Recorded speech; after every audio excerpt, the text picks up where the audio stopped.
happiness, joy, bliss. These do not just happen. These are states of consciousness.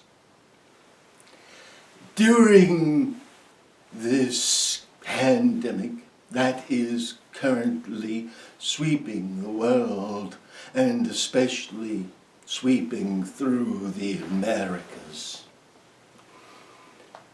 there are concerns about mental and emotional health.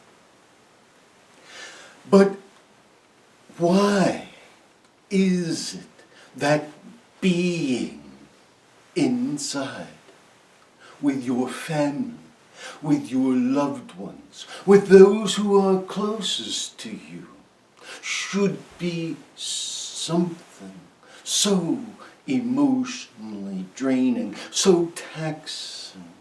Why should being with those you profess to love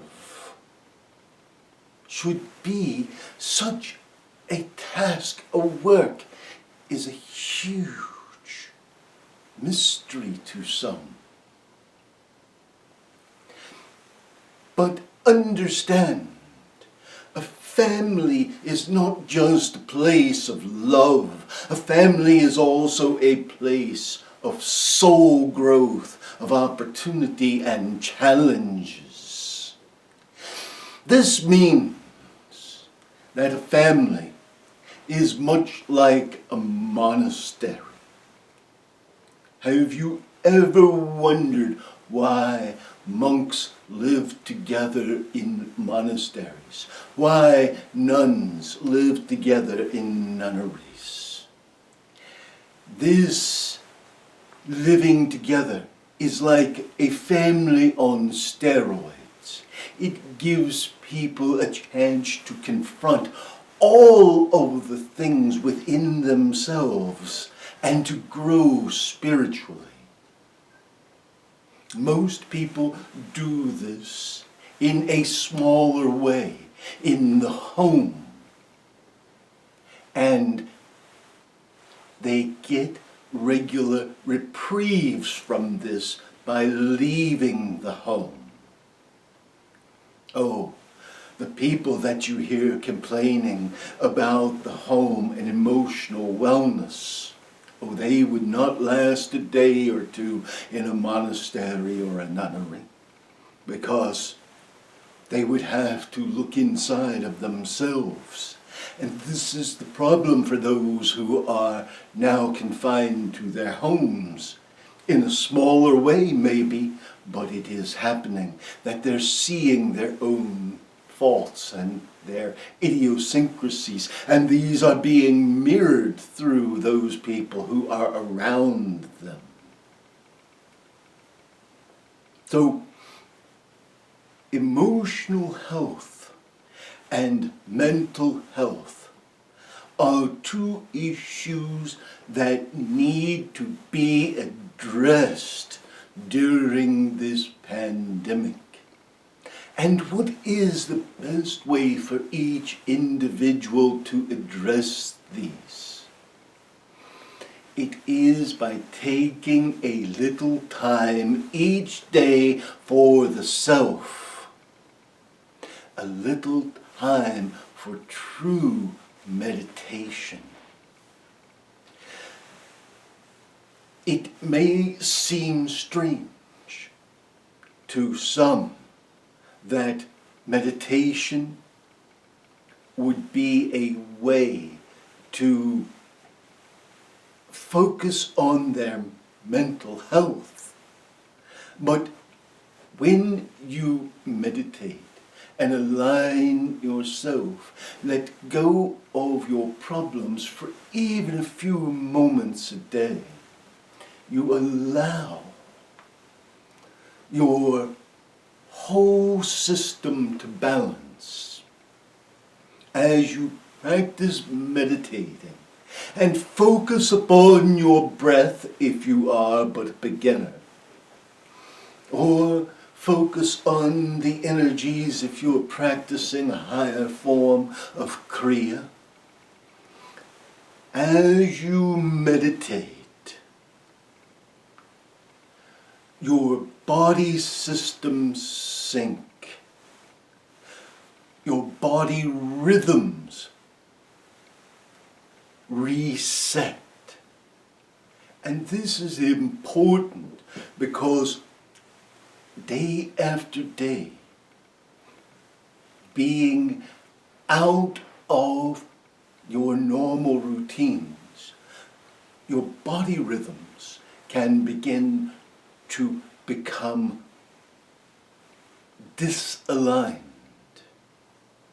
And this can add to the stresses, the mental stresses, as well as the physical stresses, because as your systems misalign and the rhythms of breathing and heartbeat and the electrical flows from the brain become disaligned, there are physiological changes and even hormonal changes, and these in turn cause mental distress.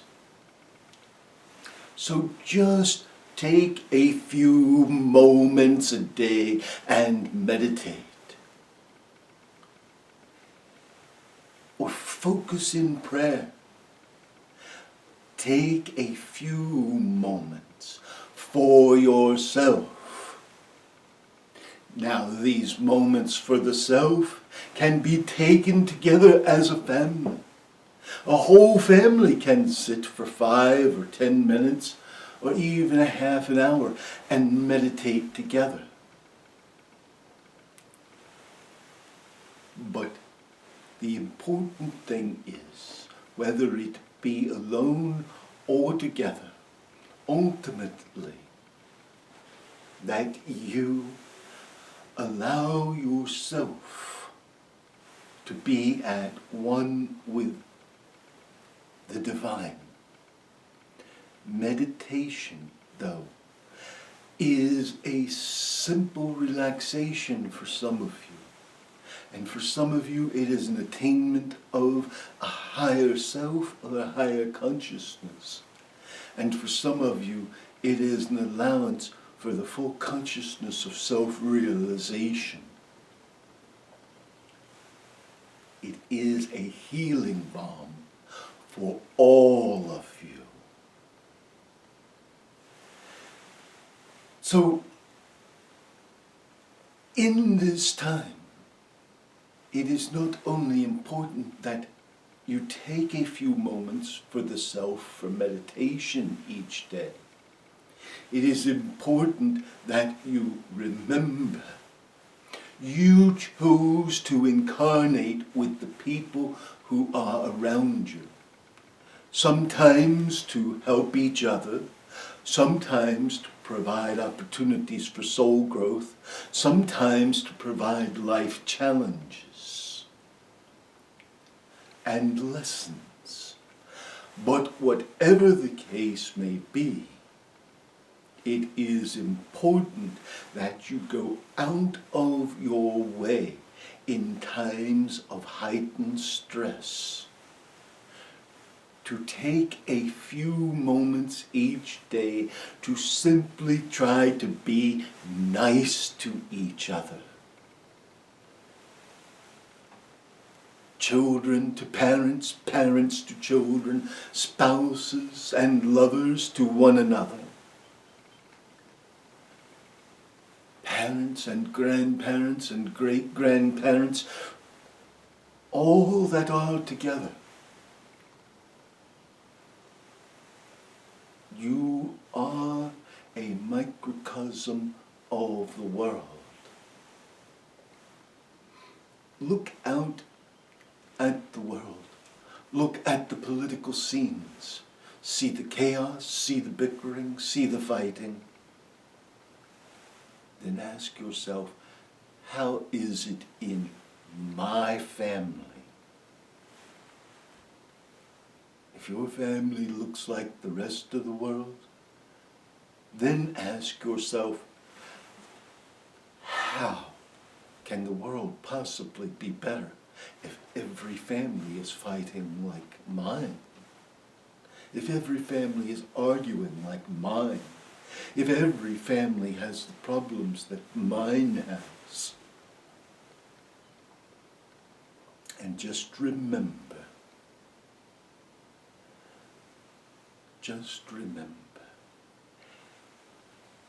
every family has sorrow, every family has pain, every family has hurt.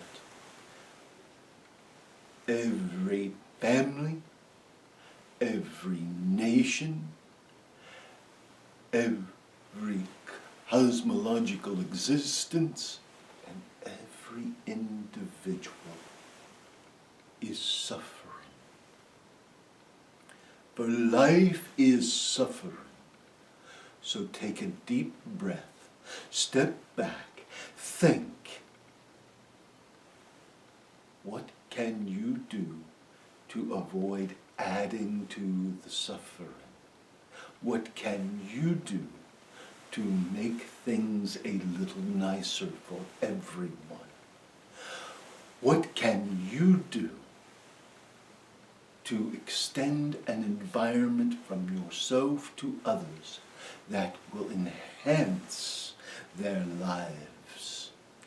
What can you do that will bring a little joy and peace to others? The answer is, you can bring a little joy and peace to yourself so it spreads to others, so it emanates from you. Meditate. Meditate each day and allow your love to emanate from you to all. And understand,